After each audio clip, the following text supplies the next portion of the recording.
I look forward to hear from Professor Fred, the legend from Rio de Uh, Janeiro.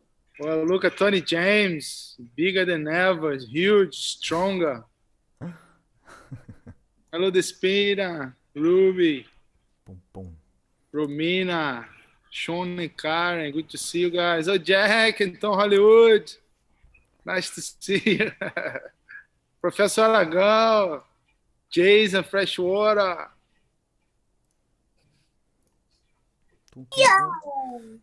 Professor Pedro Dornelles, Alrighty. Professor Betinho. Daddy.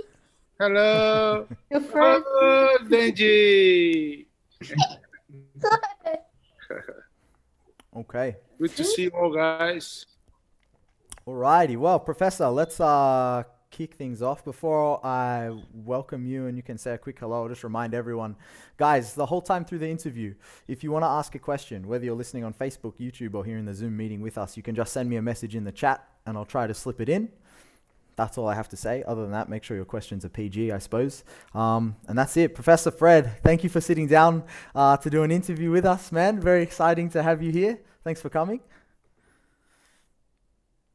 All right, team. Thanks for coming, all of you. I'm very happy to see all of you and humbled to be here.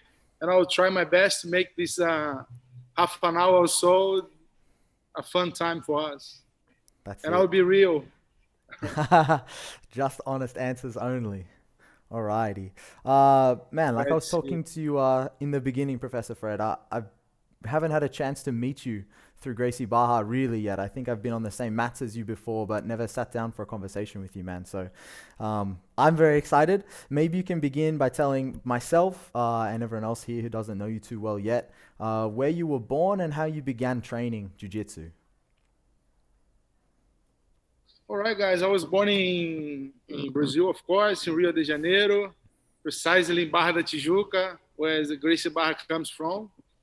I started Jiu-Jitsu. Professor Marcelo is laughing on me already, man. That's going to be a pressure. I'll change my speaker view here.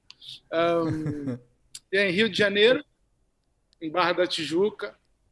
I was a very lucky kid, you know, coming from a very hard work family who made me a very happy kid. You know, I was born in a Disneyland pretty much, where I born. I was able to do the most funny things, you know, and as a sports point of view, I had surfing 10 minutes walking. I had jiu-jitsu 10 minutes walking. I had a lot of. I was a very happy kid, a very lucky kid who had everything, you know, to be happy. And that's it. Rio de Janeiro, Brasil, Barra da Tijuca. How old were you when you began training Jiu-Jitsu? Well, when I was 11 years old, I got my first surfboard and I got my first gi. When I was 11 years old. That's 30 years ago. 30 years. 30 years surfing, 30 years jiu-jitsu. No other hobbies, just those two? Those two, yeah. I never liked those team sport too much, even though jiu-jitsu all about teamwork. But yeah, I never really liked soccer that much, basketball. It's a lot of animosity, you know, and a lot of screaming and stuff. I never really liked that. So, you know, people pushing each other without fighting. So let's fight on the mat. It's much better. And It's much more real. Sorry, Professor. And when you started training jiu-jitsu, you was it your choice? Was it your family's choice? They thought, man, we got to toughen our kid up, or how did you begin? It all came through friends. You know, I had a really close friends. One of those friends, his father, as a doctor, he was treating Renzo Gracie. I think Renzo fell from his motorbike, and he had some scars in his legs. And this doctor was treating Renzo, and then Renzo spoke with the kids, and the kids started, and they brought me to Jiu-Jitsu. Right. And 30 years, have you ever Sorry. Please keep going. No, that's so good. And then that was my first taste of jiu-jitsu. Back then was real small jiu-jitsu, and a few people used to get confused jiu-jitsu and judo, but yeah, jiu-jitsu is different, right? Much more complex. And that was 91 when I began. Professor Aragão, Professor Marcelo probably remember, Professor Betinho, the Vale Tudo in Grajaú, in 91. That's right there I start. Mm-hmm. And we can compare with the UFC1. The whole world start getting to know jiu-jitsu. The Vale Tudo 91, that's when I first start hearing about jiu-jitsu. And it was an open channel in Globo, a big TV channel in Brazil. People punching each other, grappling, take each other to the ground. And it was very like, wow, that's all wearing Speedo back then, blood everywhere. And it was like very interesting. Is that what attracted you to jiu-jitsu, the connection with mixed martial arts, Vale Tudo, these things? It was, but mainly through the friends. A few friends was there. I knew those guys were nice. They were clever. They were fit. They were good people, And then I said, well, I'll try. And to be honest, all the moms and dads listen to this. I was I had a lot of lack of attention at school as well. I still do, But jiu-jitsu helps me a lot with that. Lack of attention, man, I couldn't pay attention. I was always somewhere else, And I think that's why the basketball, soccer was never for me, The game was going on and I was like somewhere else. and when I started doing jiu-jitsu, I said, man, even though professors talk, I'm not understanding anything, I can find myself with the flow, with the row, and I started developing my own things. And I think my window of attention is very short still. Is that something? Lots of people talk about jiu-jitsu as a tool for building and sharpening their mind. Is that something you've only realized in hindsight as you've gotten older, that, oh man, jiu-jitsu was perfect for me as a kid? Or even then, could you feel like jiu-jitsu is going to help me? It's going to help me pay attention to something. No, my first day, my dad took me to jiu-jitsu and looked to the professor, slapped my face and said, man, look after this guy, and that was it. That was the first day I knew already I was a different kind of kid. But I discovered something within jiu-jitsu, within surfing, that I could develop myself by my own, and that was it. And in the... So that when I see a kid coming to jiu-jitsu with a little bit lack of attention, I can see myself, so many years ago. And well, one thing, when I like something, I had a lot of focus on it. I knew all the fighters back then by the magazines, all the names, all the surfers. I knew the city they come from, the names. I knew a lot of small details, but at school, it never really attracted me that much. I'm glad my parents aren't listening, because me too, Professor. Man, yeah. Maybe let's talk about your relationship with Professor Marcelo. He was you were training with him from the very, very beginning, or you met later through Gracie Barra? No, Professor. Yeah, we met later. Professor Marcelo was my first brother-in-law, pretty much. Mm-hmm. And when we met, we became great friends. We had back then like a friendly rivalry, because I wasn't training Gracie Barra, but we always kind of trained whenever we had the opportunity. And he was when I met him, he was purple belt. I was, I think, blue belt. and I got to learn a lot from him. Even before his being my professor, before as a brother-in-law, he was always there, like talking about jiu-jitsu and show me things, and and Was and there Professor was Marcelo always as high energy then as he is now? yes, yeah, I always like to talk a lot, always talking about jiu-jitsu. He's the nerd of jiu-jitsu.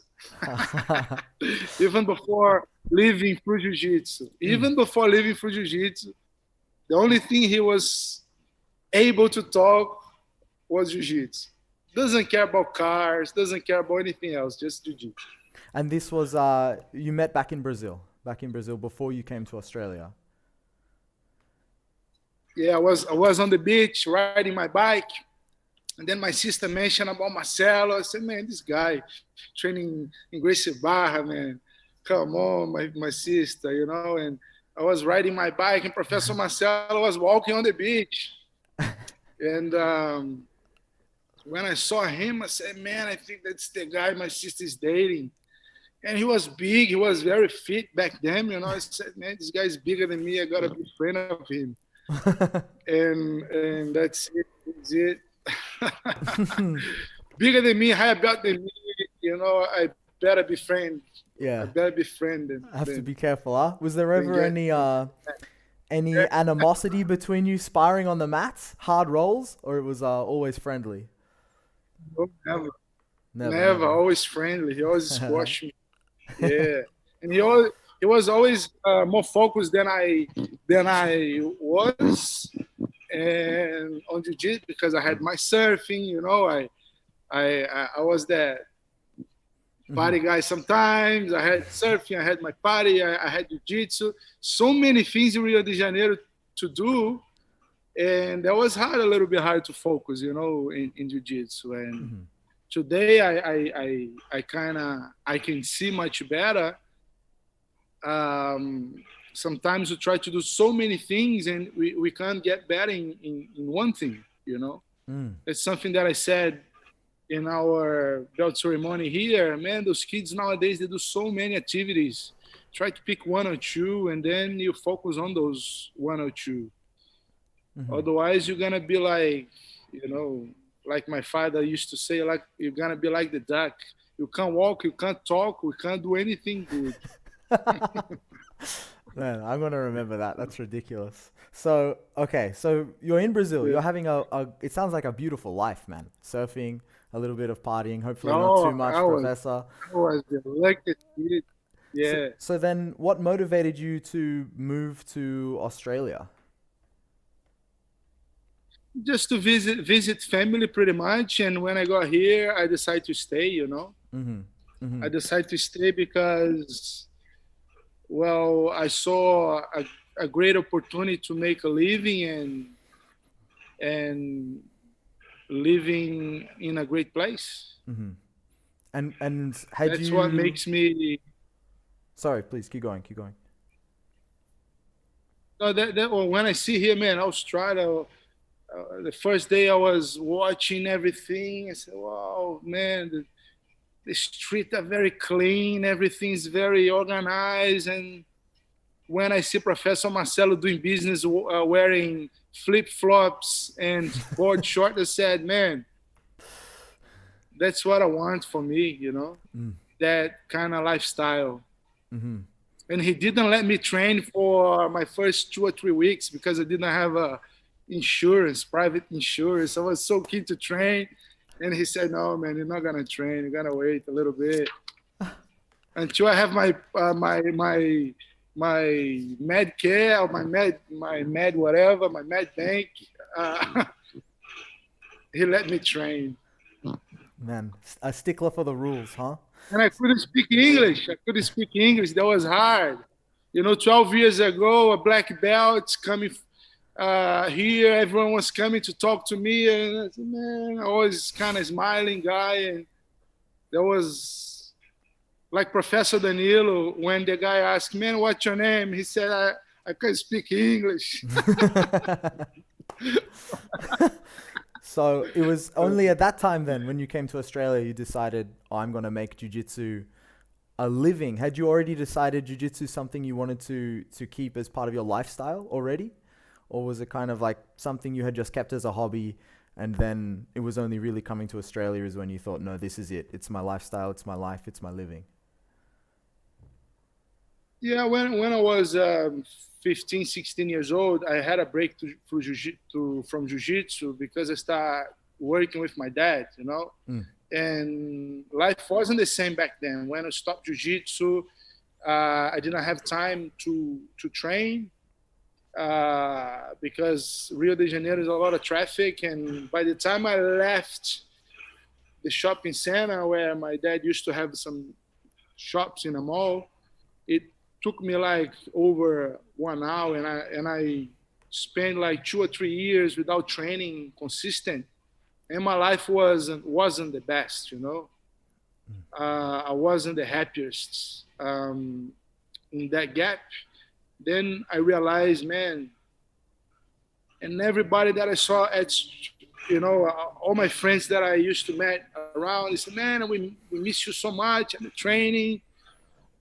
And they always the jiu-jitsu always there for me, you know. And then I realized, man, I really need that to be happy, you know. It was so would you say it was the community that kind of pulled you back in and kept you close to jiu-jitsu more so than, you know, the interest in MMA and Vale Tudo and fighting Yeah, and all these things? the environment. Yeah. Yeah, the environment, also the loyalty, because I had a lot of opportunity to train somewhere else, but I couldn't do it. I don't know, I couldn't do it. Mm-hmm. Yeah, something wrong there, but I couldn't do it. I couldn't train somewhere else. I stick with my team, you know. I'm a good soldier, and I didn't want to train somewhere else. Mm. Is competition? Lots of students, other black belts, they mention that competition is something that really helped to motivate them in jiu-jitsu. Is that true for you as well, or was competition just something you also happen to enjoy in jiu-jitsu? The competition, to be very honest, to me, is not the main thing. Mm-hmm. I realized that after my purple belt. You know, I compete a lot as a yellow belt, orange. I got the blue belt, the purple, then I start working. But the main thing for me was the bonds, the teamwork, you know, the people we had around at the gym, the vibe, that environment, you know. That was the main thing for me. The people around, those jokes, those hard training, and the brotherhood. That was the main thing for me back then. And it's still, you know, cannot wait to get back and see all of my friends on the mats, you know, professors and coaches and everyone who come to Gracie Barra in Carimbá and GB Sydney, and yeah. That's interesting to me because I know Gracie Barra Caringbah, you guys have produced some top competitors, right? Come out of your gym, like Ambassador, Coach Ruby. But for your students, then, what is the number one or two things you try to give them when they come into your gym? When someone turns up and says, "I want to train jiu-jitsu," what's your biggest goal? I think when I first started to teach, Nick, when I first started to teach, I was a very kind of, man, I want to make my students the best, you know. I want to make those guys the best ever. And I had that mentality of hard training all the time.